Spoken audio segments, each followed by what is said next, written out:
27 मई 1977 को एक film release हुई जिसका नाम सुनते ही आपके चेहरे पर मुस्कान आ जाएगी। वो फिल्म थी अमर अकबर एंथोनी, जिसे मनमोहन देसाई ने डायरेक्ट किया था। यह फिल्म अगर आज के समय में बनी होती तो शायद best film for national integration के लिए अवार्ड जीत जाती।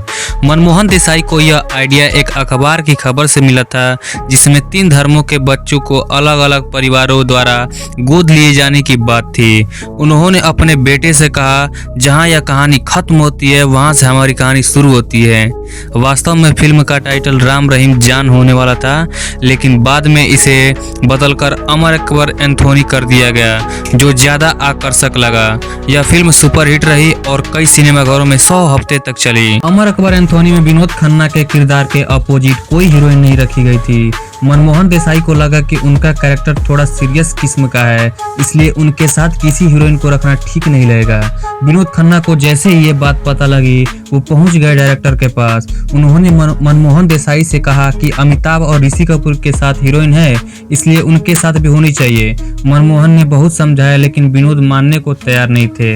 बाद में विनोद खन्ना के साथ शबाना आजमी को कास्ट किया गया और फिर उनके लिए अलग एक रोल लिखा गया। मनमोहन देसाई अमर अकबर एंथोनी और परवरिश की शूटिंग एक साथ एक ही स्टूडियो में कर रहे थे।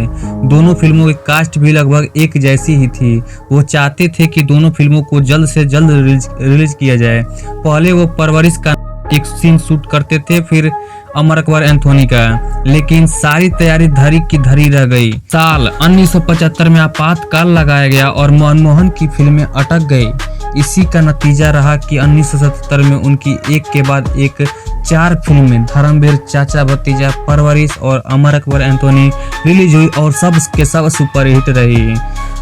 मनमोहन देसाई की एक आदत थी, वो जनता का रिएक्शन देखने के लिए उनके साथ थिएटर में बैठकर फिल्म देखते थे। जैसे ही कोई बीच में उठता उसे रोक देते थे।